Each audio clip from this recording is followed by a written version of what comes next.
All right, good morning. Thank you for joining us for session number 5 of our 10-part series on the top 10 scams in Delaware. My name is Rhynn Evans, and I'm a paralegal with the Delaware Department of Justice. And today we'll be talking with Pat Malone and John Bell about auto-related scams. So Special Investigator Patrick Malone is assigned to the Consumer Protection Unit of the Delaware Department of Justice. He was previously a police officer with the Newcastle County Police, retiring in 2019 with the rank of lieutenant. SI Malone is currently assigned to investigate robocalls and the investigation of debt management companies who work in Delaware, as well as the daily consumer fraud complaints which come into the office. And we have a special guest today. John Bell is from the Better Business Bureau.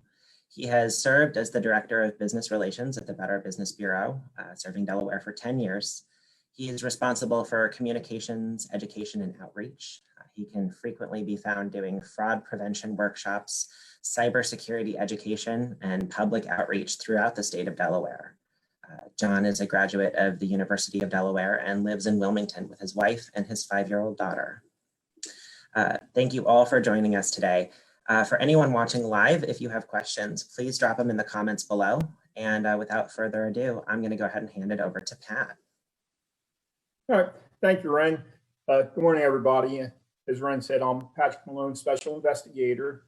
I've been with the department for about a year. I really enjoy working consumer protection. The one thing that I enjoy is dealing with consumers, and I try to keep them from becoming victims. Today, we're going to be talking about auto repair schemes, and I'm going to go over several of them, and give you some tips that help prevent you from being a victim. The auto complaints, according to the National Highway Traffic Safety Administration, they make up the biggest group of consumer complaints. They estimate that consumers lose tens of billions of dollars a year in faulty or unnecessary car repairs. I'm going to start off with some scams for you to look after.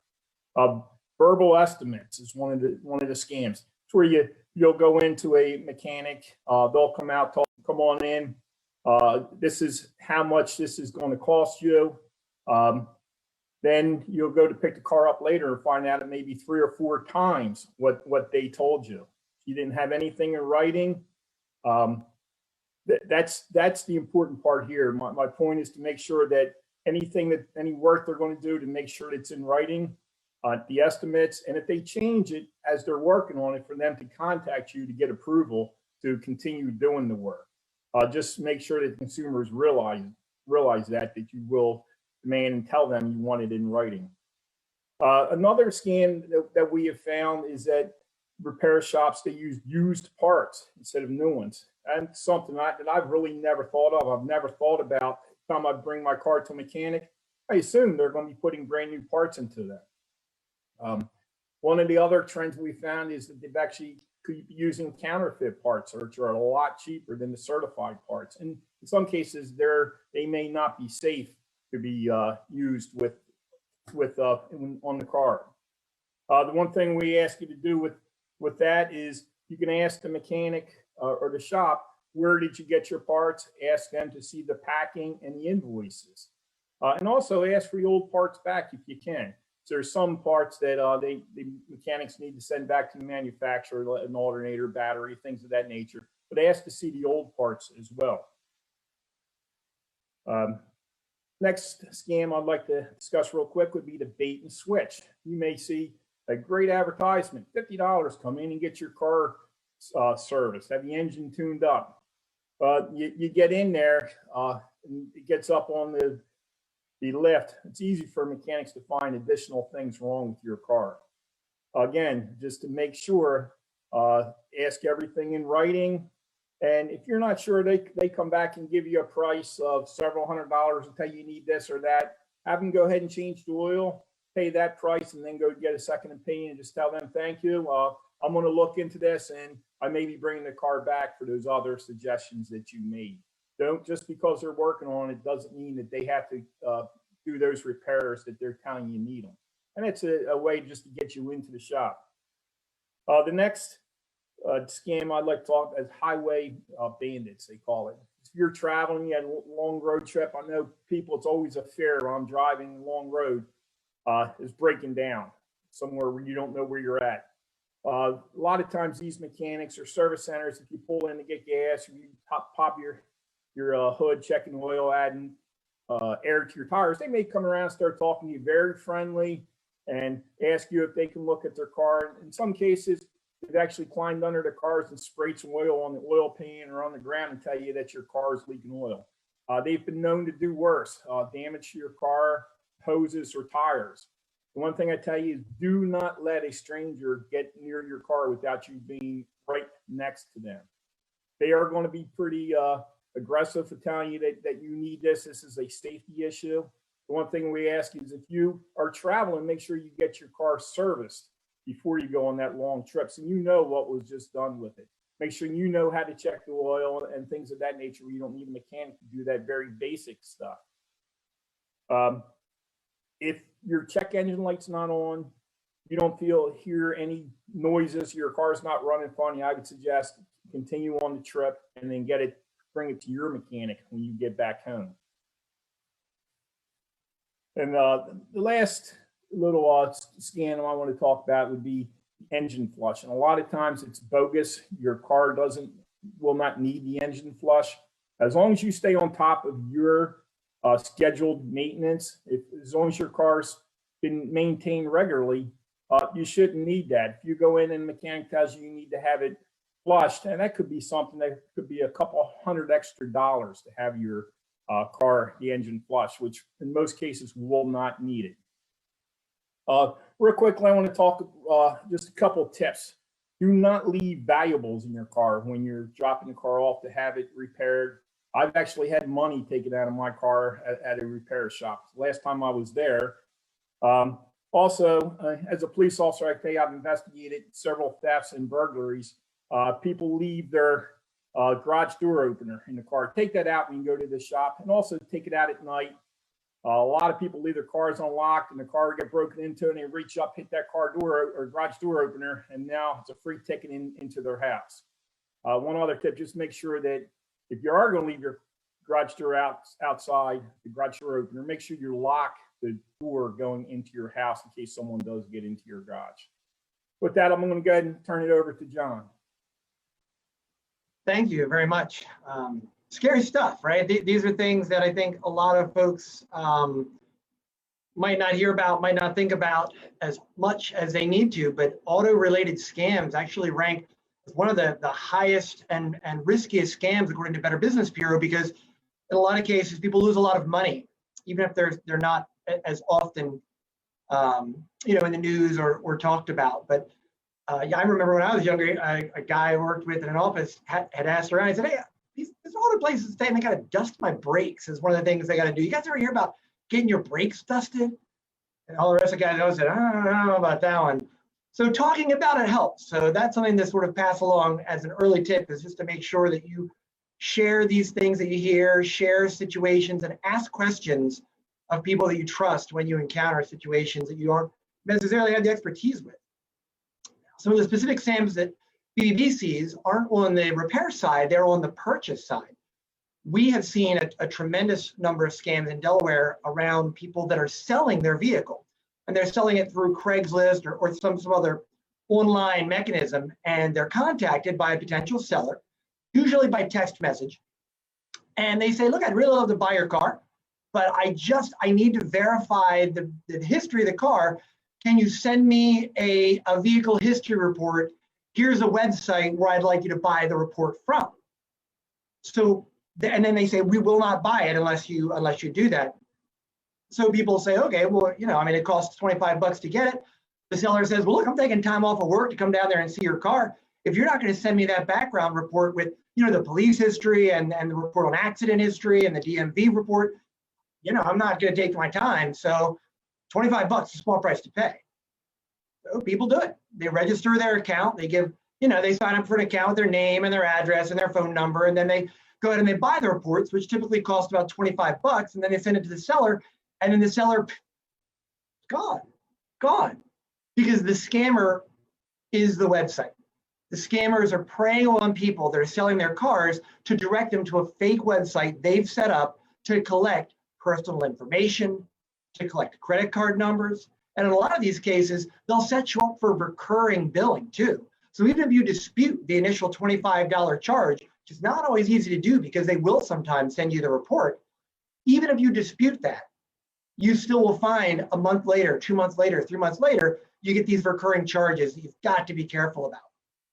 Another area that we see a large number of scams is around auto part sales. So let's say you've got maybe you're restoring a vintage vehicle, or you're going to do a repair yourself, and you find a place online that has got the parts that you need. You've got to be careful when you engage with an online seller around these auto part sales, because one, some of these things are very hard to find.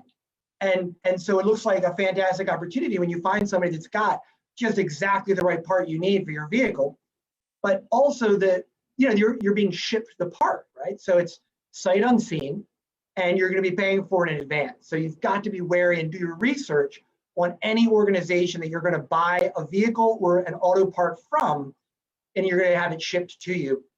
Again, a lot of dollars are lost in that area. But think about this too: you lose time as well. In our data, 62% of people that have reported losing money to these scams also tried to contact the seller 3 or more times after they didn't get what they ordered. So they've already sunk their money in it. Now they're sinking their time into it.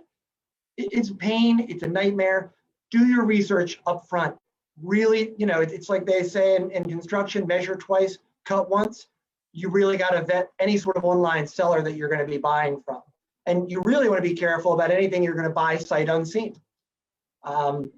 Speaking of shipping, another variation off of the scam we see is when, you know, let's say you're going to be selling your car, you get contacted by somebody that says, this is well, if it's brilliant or insidious, but you're contacted by a seller that says, hey, I'm worried about scams. You know, and I think you, Mr. Seller, might not be real. So I need you to book the transport for the vehicle, to ship it to me with a transport company before I send you the money, because otherwise I don't know that you are real. But a scammer they won't spend money, you know, so I know you'll be real if you do that. So I'll you know, wait for you to send me a deposit. Just send them a deposit. Well, again, just like with the VIN scams, the scammer is the logistics company. So you pay money to these fake companies online, put a deposit down to ship a car, and then piff, your buyer is gone. When you're buying a car, even from a brick and mortar, the last sort of scam to touch on is auto warranties. It's great if people offer a warranty with a used car, but you need to evaluate that is actually paid for. We've gotten reports from people that bought a used car from a brick and mortar. Sales guy promised there'd be a 3-month warranty, but they never paid for the warranty. So the warranty wasn't active. And when something happened, it's too late to get a warranty at that point. So a lot of problems, but a lot of solutions if you just look at things with a little bit of an extra careful eye and do a little bit of extra research. Back over to you, Pat.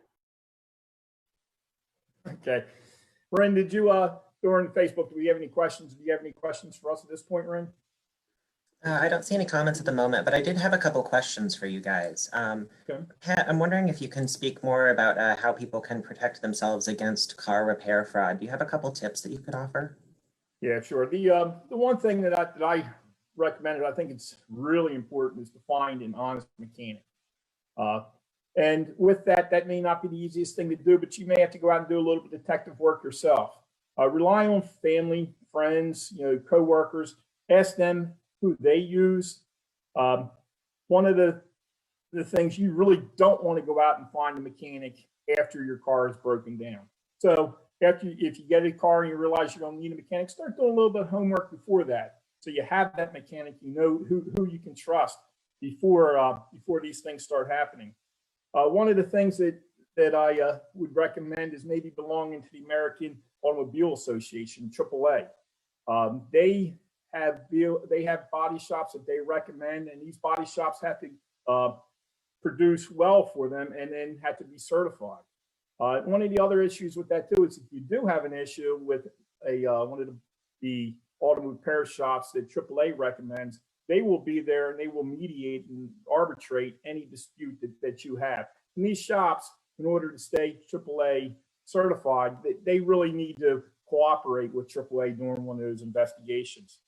Also, look for an automobile service excellence seal. If you're going to go and have your car done, if they're belong to this automobile service excellence, their technicians have to meet basic standards. They have competency tests that they have to take, so you can feel pretty confident that these mechanics really do know what they're doing. If you're having problems, your check engine light comes on, one of the things you can do is go to an auto repair store or an auto parts store. They have the diagnostic machine where they can just plug it in and they'll tell you what triggered your check engine light to come on. And that way it makes you have a little more information before you go to the mechanic and you know why the check engine light came on. If they tell you something different, then that's going to throw up some red flags, and you ask them to explain. When you go to pick up your car, and inevitably there's going to be disputes with people. If you're charged more than you thought you would be, or there's an issue, start off by asking to see the service manager. Speak with them. If they give you a bill that you don't agree with, unfortunately, you may be stuck having to pay that bill and then go back and argue it later, because they can hold your car, put a lien on your car and hold it until the bill is paid. So you really have to be careful with that. That's why I recommend, the AAA. If you pay with a credit card, one of the things you can do is contact your credit card company within 60 days to dispute the bill. They'll have an investigator look into it. The FTC, they actually will they'll have sample letters for you to send to your credit card company, which outline the things you need to cover if you are disputing a charge. So they're really the main tips. Most important one I find is to do your homework and find a reliable mechanic. That's great, Pat. Thank you very much. Yeah, I know folks can file a complaint with CPU, and that link should be down in the comment. But John, I'm wondering if you could tell folks how they can file a complaint with the BBB as well. Yeah, sure. And one of the first points is when to file a complaint with BBB. BBB is a nonprofit, so we are an opportunity for a business owner to do the right thing. Before you need to get law enforcement involved with the Attorney General's office, you might consider, if you're uncertain if it's out and out fraud, if you think that just the business might still be reasonable and just needs a little bit of extra incentive to maybe take a second look at this, or if you're not talking to the ownership of the business, BBB's complaint process gets in front of business ownership and presents it in a way that the business can self-regulate. They can course correct without needing to get law enforcement involved, which is a great opportunity for the marketplace to sort of right itself before law enforcement needs to get involved. So the complaint process is reasonably easy. It's on bbb.org, and you'll just file the complaint by putting in the name of the business, the general situation of what happened, and any supporting documentation or any details.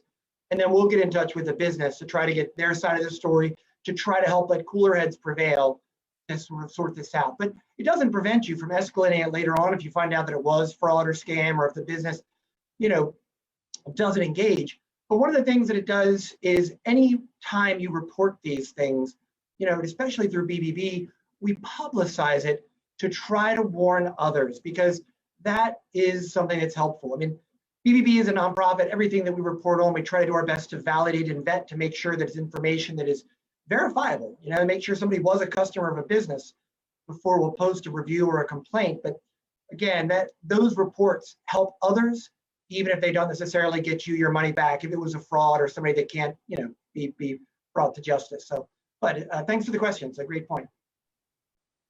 Great, thank you very much.